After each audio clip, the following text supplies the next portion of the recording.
Hello and welcome to Impact Africa, our online talk show where we get to have conversations with diverse people and organizations who are impacting lives and communities positively. My name is Dr. Kemi Akiode Adebayo, known as Dr. Mama K, and in today's program to share their story of their collaboration work, I've got two amazing young people. Yes, we're all young.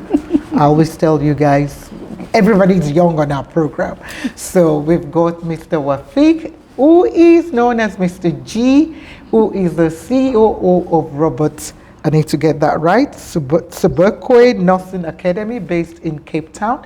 And as well, my dear sister, Ms Charlene Miles, who is the founder and executive director for NOSTOP, which is a non-profit organization based in Kraaifontein, Cape Town, South Africa.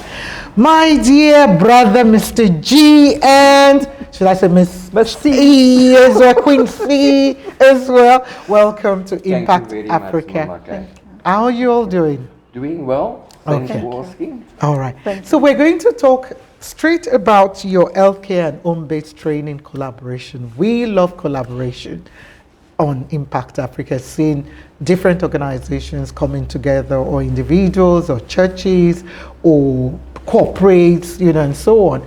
We just love seeing that. So can you tell us about first how this started?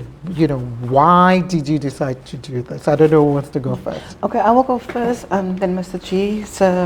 He's a talker, so he will take it and my response. So yeah, Mama Kay, we have a lot of programs within this community from NOSTOP side as a non-profit organization, and I think it's important for organizations like us to collab with other organizations and to bring the service to the community. So one of the programs that we decided on once after we were approached by Robert Sobukwe and Wafiq, who is the CEO of Robert Sobukwe, we asked, we want to come and do more training because you have so many training that you offer in this community, but they have so many students from this area. Right. Can't we just collab and bring the service nearer?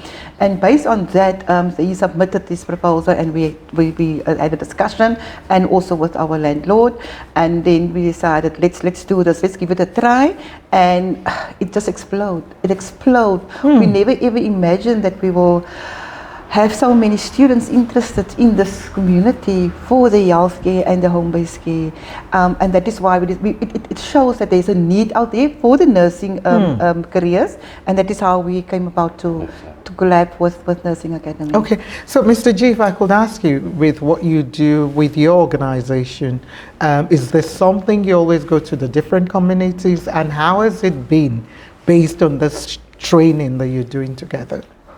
Thank you, Mama Kay. Yes, we at Robert Sobukwe Nursing Academy, we believe in building one community at a time. For us, we are a private training provider accredited with a Educational Training Development CETA, ETDP CETA. All our healthcare courses are SIOS verified. And our aim as a private training provider is to uplift communities. We want to uplift communities in such a sense that we want to make it affordable. How do you make training affordable? Our perspective of making training affordable is cutting the costs of traveling. As most of the people in the Western Cape knows, Robert Sobukwe Nursing Academy's main campus is in Vasco, Goodwood. Okay. We've got several bronze campuses within the Western Cape as well as right through South Africa. And for people traveling, especially from a community like Kraaifontein, Wellington, Paul, to go and travel with a taxi to Goodwood, it's going to be a very costly exercise. It's going to be an exercise where you're going to spend more money on traveling that you're actually paying for your training with the Robert Sobukwe Nursing Academy. That is why we make it our responsibility as a private training provider to bring affordable training to a community's doorstep by collaborating with, whether it is a non-profitable organization, whether it is a church group, our main focus still stays upskilling the previous disadvantaged communities of South Africa, and not just the Western Cape. That's interesting, and I like the way you said, you know, affordability at your doorstep, and especially for Cape Town, you know, where we've had disruptions, you know, on taxes, you know, and so on, you know, of late, and we've had it before. That makes it a little bit easier for the disadvantaged communities, you know, to come, you know, and attend this. The training, is it for only women or men are supposed to be involved? I don't know whether I'm supposed to ask this question. I know we went to empower women, yes, but I'm just asking. And I know sometimes the healthcare, doctors are seen as male. Nurses and, you know, health system home-based is seen as only female. Correct. I don't know whether this is a conscious thing or whether it's just something that's happened over the years. So is this training directed for everyone? The training is directed to anyone. Okay. Whether we at the Sobukwe Nursing Academy, we don't distinct between if you're South African or you're a foreign national. Right. Our door will and always stay open for anybody that wants to upskill themselves. Right. Getting back to your question, whether you are male, whether you are female, you are more than welcome to come and study by the Sobukwe Nursing Academy. It is a career that was dominant years back, female bound only. For the past few years, males entered the industry. Right. Yes, they get the same training. There's no difference between the training. So we deal with our students in the same way. Right. Okay. There is no preference training. No, because I think, like you said, it's dominant, you know, mostly women, and especially home-based training where, you know, maybe it's elderly people and so on that's been looked at, but we do have male elderly. And, you know, and there might be needs, you know, because I know in hospital we have female ward, male wards, because yes, sometimes there are specific needs. So I'm just making sure within that healthcare that we're not excluding, you know, because yes, it's normally the other way around where we women, I'm a feminist, I want to make sure we women, you know, but it's just to make sure that, you know, boy child too don't see such a career as being only for females, you know, in terms of that. So for you, Ms Charlene, what has been achieved so far? I know it's probably still early days yet, and what are you looking forward to in the future? Well, thanks for the question, Mama Kay. I think based on our interaction with Sobukwe Academy, we want first to see the interest, but we were blown away as the total number of students or community people that registered for this course. So I think this is an eye-opener for us and confirmation that there is a real need out there, a real need for the people in the nursing career, and I think we can only looking forward. After this pilot, it's going to be implemented in the Kraaifontein community because I think there is really a need for the career that they want to follow at Sobukwe, the Nursing Academy. Okay, before we go on a break, which we'll probably do and show, you know, the training live, basically in terms of what was happening, and as well as our conversation with some of the students. What other subjects, you know, courses do you provide at your academy? Okay, thanks for asking that question also, Mama Kay. We have the basic home-based care. We've got healthcare assistant. We've got patient care assistant. We've got patient care practitioner. We also do training in Alzheimer and dementia care. Okay. We as well do palliative care for those of the listeners who are not really familiar with what palliative care is. It is your patient that is basically on the end of life. That is your patients that's normally residential in a hospice, and that we also provide that kind of training. We also focus on HIV and AIDS counseling. That's one of our popular courses. We empower people to talk about HIV and also talk about HIV awareness within a community. In other words, we don't just train the person to become a counsellor. I always say anybody can be a counsellor if you are willing to listen. But it is to keep your community or your audience cultivated and cling to you. That is where the fine trick in counselling actually comes in. And that is in your basically your educational part of your HIV counselling. Is you need to do an HIV counselling awareness program. That is in the sense of our healthcare courses. We also have BLS, which is called Basic Life Support, or like what we know it in South Africa as normal CPR. And then we also have Basic First Aid. We are more trending now towards the international market, especially with the international pronunciations of the different courses as well. And then we do have other training courses also available that is not applicable to the healthcare, but it's also applicable to community development as well as educational practices.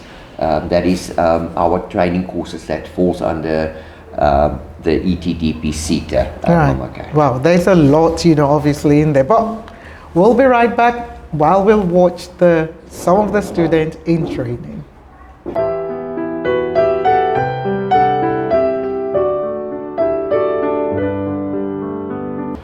Okay, we're still at NOSTOP, and yes, we've got one of the beneficiaries, success story, and more for NOSTOP. Natasha, tell us your story of how you've gone from volunteer, somebody who came to attend a program, and eventually now a project coordinator with NOSTOP. Share that with us. Okay, so in February of 2023, I attended the HR management training, of which Charlene Miles was the facilitator. And I sort of went there because it's very cheap. I went there. Good value for money. Don't say cheap. Yeah, but good value for money. My idea was, what am I going to get there? But anyway, I'll go and check it out. And when I got there, I was just blown away by the wealth of information that was shared, and also the way the training itself was conducted. And also we were added to a group, and afterwards I could ask my questions because I'm one that's I always want to know more. And I've always taken liking to HR, so it was such a good platform for us given, and I grabbed a hold of the opportunity. After that, I immediately decided I want to follow the vision, because Charlene shared the NOSTOP vision with us and the Cairo M vision during the training.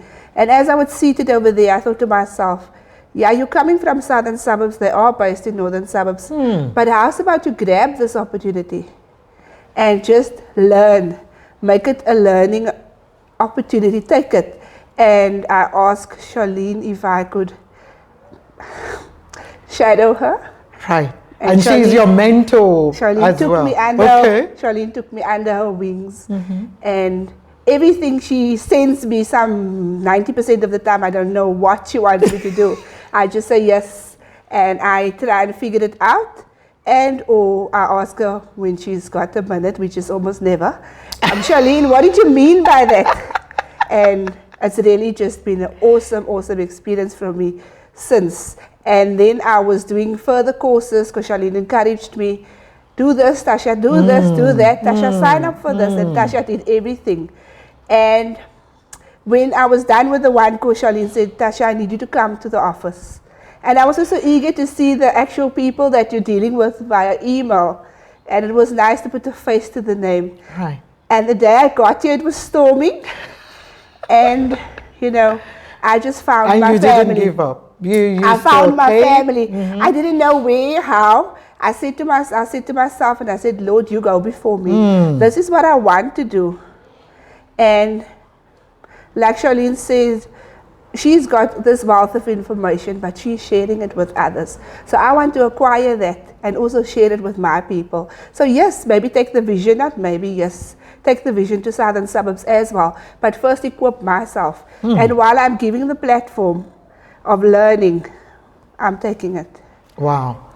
You see, you're already, because I've had conversation with Charlene and I'm already, I can see Charlene in you already. You're becoming a mini, but tell you what, at the end of the day, it's something nobody can take from you. I always say that to people. So even if you feel, you know, you're being thrown at the deep end, because basically that's probably what you're doing with her. You're learning as you go. And like you said, you just say, yes. Yes. You know, what more do you want me to do and how can I do it? So I can see a real bright future, you know, for you with that attitude of wanting to learn and grow. Yes. And look at you wanting to take a cheap course, like you said, you know, in HR and eventually walking that journey, you know, up till now. Where would you like to see NOSTOP? Where would for I you? like to Because see? you're part of the people who are kind of now coming in it. You're you know, you're a mentee, you're now a project coordinator, you're now putting back, you're now helping the organization to grow. Where would you like to see NOSTOP? Where would I like to see NOSTOP is most certainly not only in the northern suburbs. I want for us, because we are a family, I want our family to just grow, for others to come on board and open themselves up to learning opportunities, such as I have. And with Charlene, being the leader that she is, she shares everything. Sometimes she'll share 20-page documents and she'll say, Tasha, read. But I do that because I know what the intentions is as for me to also become successful as she is, and for others as well. So we would encourage others to come on board and volunteer your time, because like Charlene says, it's not about you, it's about your community. It's about, like, we love our families, we should love our communities. So giving back, it's not about you. And I can honestly tell you, I've become so enriched by doing, I'm a volunteer, which means that there's no income. But with that being said, you have so much more. I find myself in a place where finances doesn't matter, because the mindset shifted. And it goes hand in hand with your faith. So what the NOSTOP people does is super awesome. And the team spirit, that is the amazing part. Some days when I'm at home, I'll send a message on the group just saying, hi guys, and I miss you, because we are a team. Now working in other sectors, you maybe don't have that spirit, but we do. We honestly do. We are a team. And the vision itself, I see how Charlene thinks, Tasha, there's a need there, I need to do this. Tasha, I need to do that. And as she drives, Tasha's making notes. But for me, it just says, wow. Wow. Whew. Wow, wow. I already see a lot of things happening, you know, taking from the northern suburb, learning from all the pilot projects that's being done to the southern suburb, and even getting rid of all this, you're in that area, I'm in that area, that mindset. Yes. A mindset shift, you know, that you're talking about. It's key and paramount. And I wish you all the best. And I hope, you know, some of our young people out there, women or men and so on, have been encouraged. Yeah, they need to volunteer more. They need to put back in the community. And wishing you and NOSTOP all the very best. Well done, Natasha. Celebrate you. We'll be right back.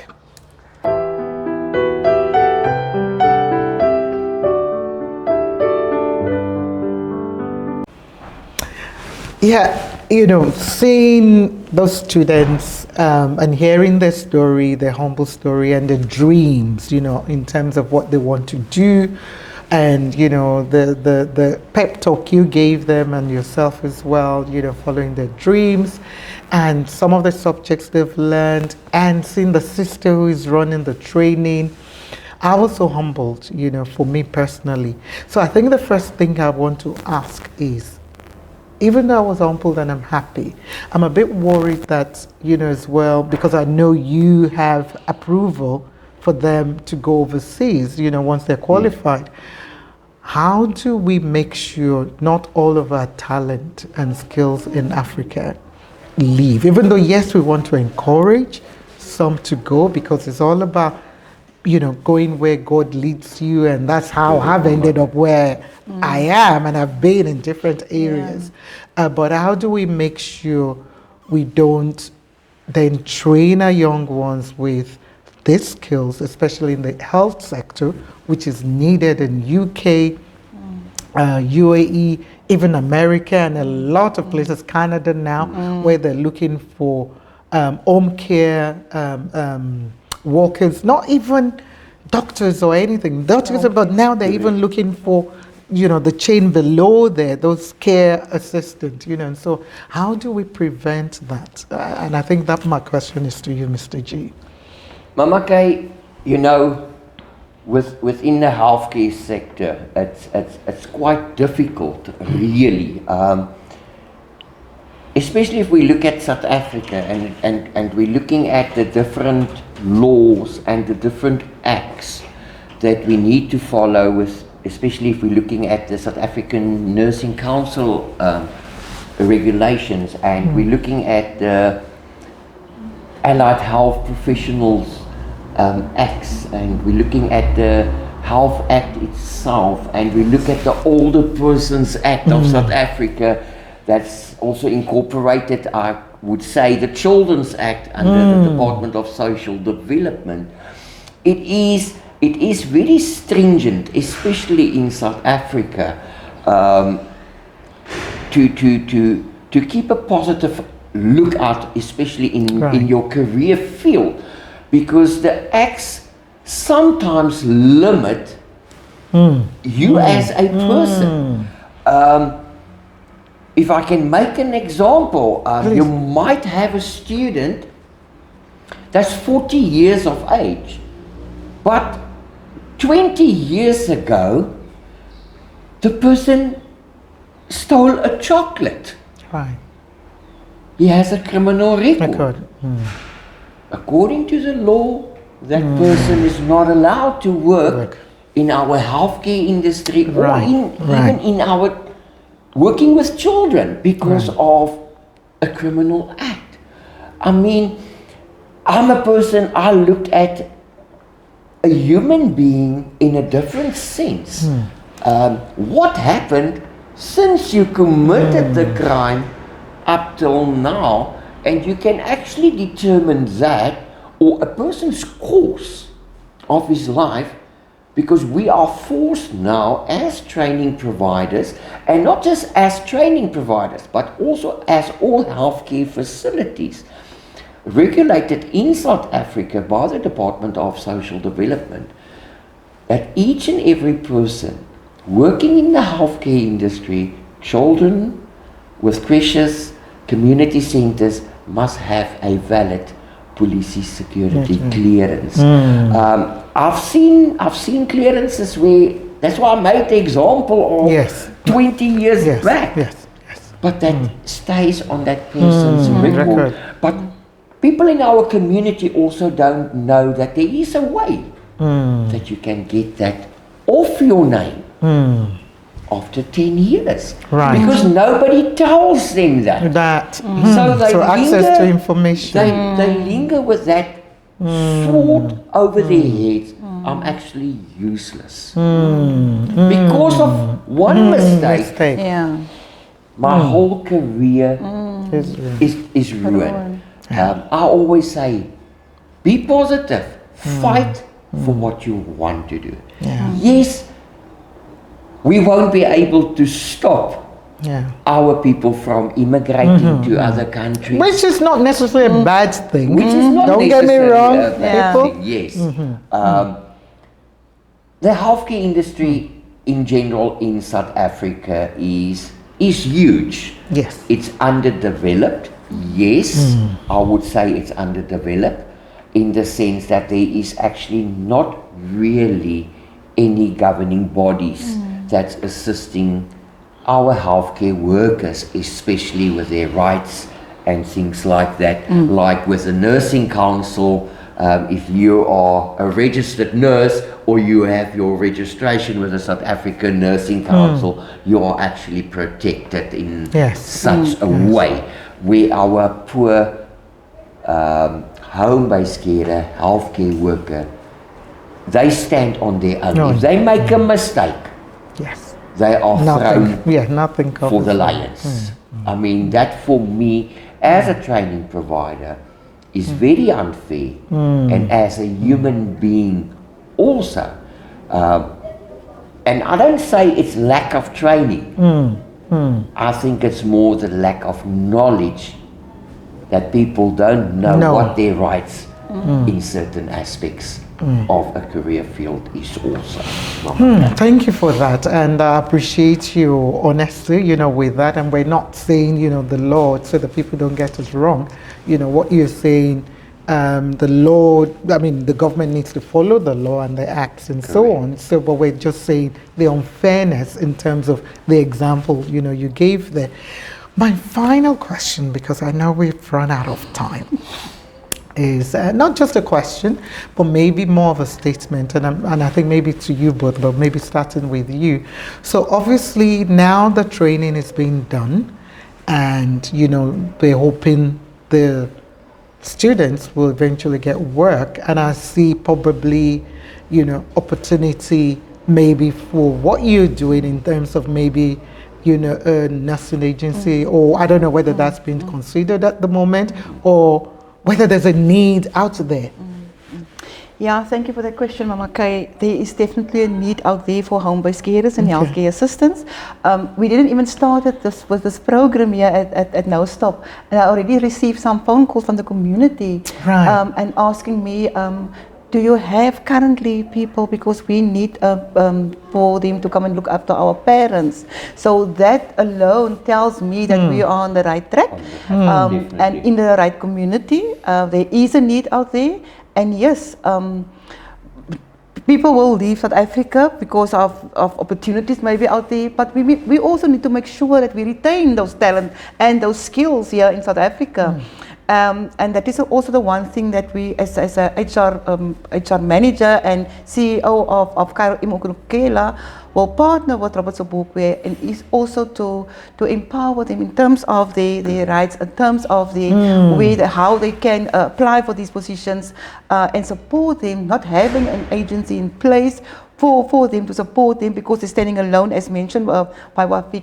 So yeah, that is there is a need out there. The community is waiting for them to complete a course in Kraaifontein. So yeah, we are waiting for that date of graduation. Awesome. Well, thank you both for your time, and it's been a pleasure and an honor to hear you. When people hear, they always think, oh, it's only about them being heard. No, for me, I gain a lot as well from just listening and hearing and being educated, more as well about some of what is happening in the community. And I'm sure people out there already do hear that and see that. So in closing, I would love you just to, starting with you, Mr. G, just give any words of encouragement to anyone you want to. Thanks, Mama Kay. Yes, follow your dreams, and guys, believe in yourself, and always remember, I've got a golden saying that I've been using in my years in the training industry. If you have the passion to care, follow that passion, and always believe in the following. Caring starts with each and every one of us. If you can't care for yourself, how can you care for someone else. Thank you very much, Mama K. Thank you, Mr. G. Powerful words there. Okay, last but not the least, our super caring Ms Charlene. Yeah, I actually want to echo what you just said. It's about caring. If you don't care and don't know how to share your passion, and I always say again, it's about choices. If you have a dream, you follow the dream. Yep. If you want to be a nurse, then you follow the dream. Whatever career you choose, that is your choice. You must make the best of where you find yourself. It's about choices.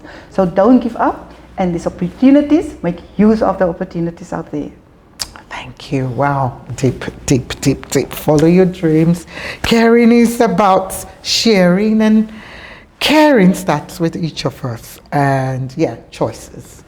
Life is about choices. Thank you once again. And we celebrate you. Okay, that's all we've got time for. And yes, this is promoting collaboration working. And I always say, those who know me, I've been saying it for a while, collaboration is the new competition. So we need to benefit and learn from each other, work together in unity to address similar goals and similar vision. And at the end of the day, our beneficiaries will be, they will get that benefit more than anything else. So yeah, I almost got it wrong there, don't mind. It's been a long day.